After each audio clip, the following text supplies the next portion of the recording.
Several years ago, while serving another Temple Beth Israel, this one in San Diego, my friend, Pastor Brian Daly, asked me to preach at his church on a Sunday morning.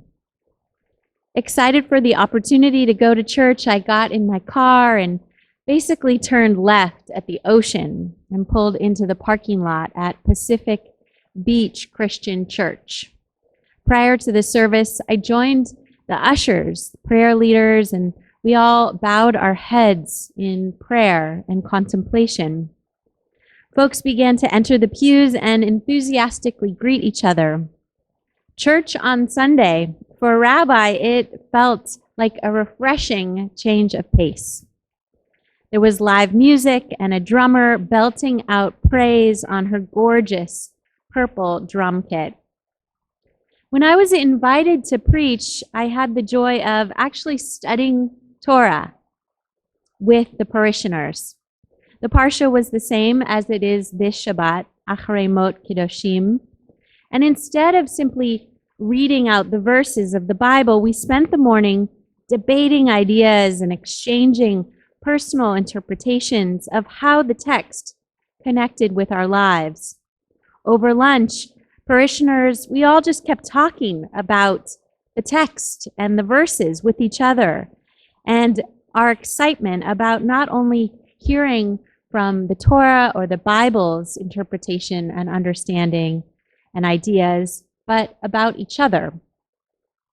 As Jews, we can sometimes take for granted that we have more questions than answers, more opinions than people, more debate than resolution. This discovery and wrestling with text and our lives is truly something to revel in and savor. Tonight, I invite us to engage in a little bit of conversation, even though we're virtual, with the goal of being able to get to know each other a little bit in light of Torah and how we understand God. Perhaps pull up a chair, pull closer to the screen, throw a comment into the chat, contribute to the buzz. I won't be able to see your chats, but you will be able to see each other's chats and can engage freely. So here we go.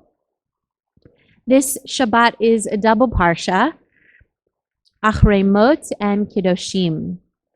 Found within Parshat Kiddushim is the famous quote, Ve'ahavta l'recha kamocha. Love your neighbor as yourself.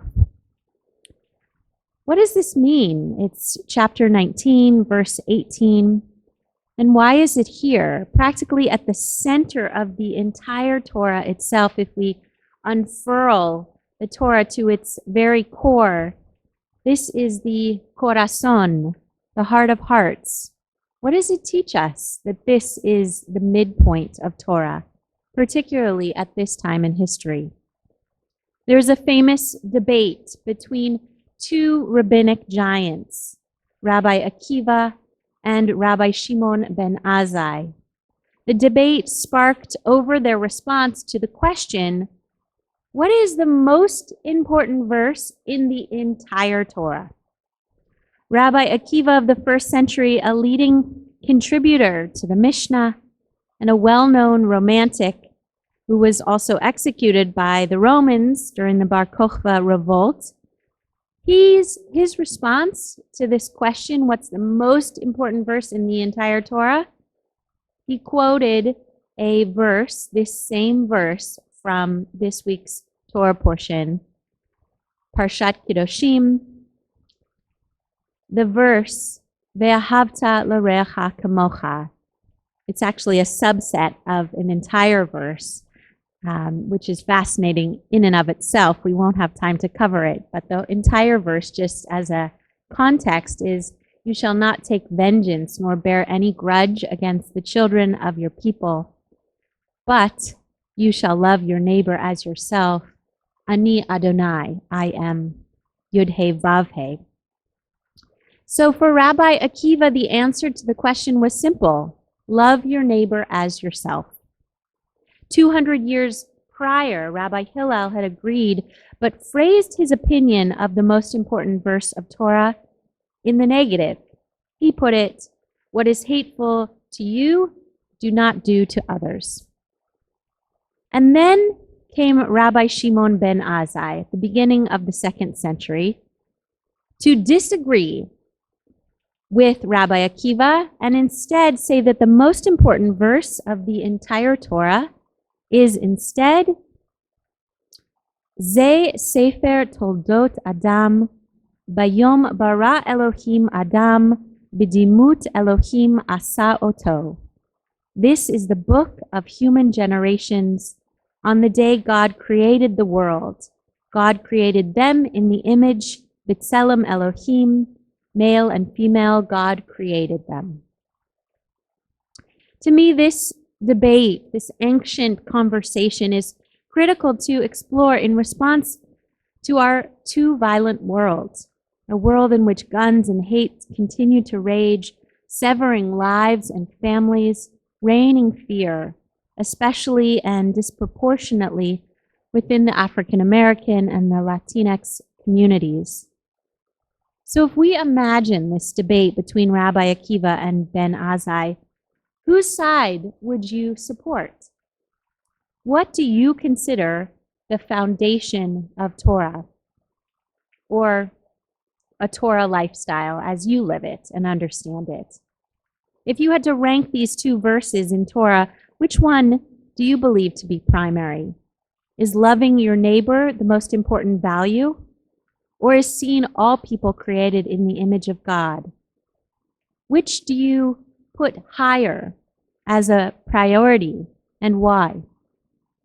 I'll leave a few moments for you to contemplate this and perhaps even write in the chat. Again, which philosophy or practice do you find most important or foundational?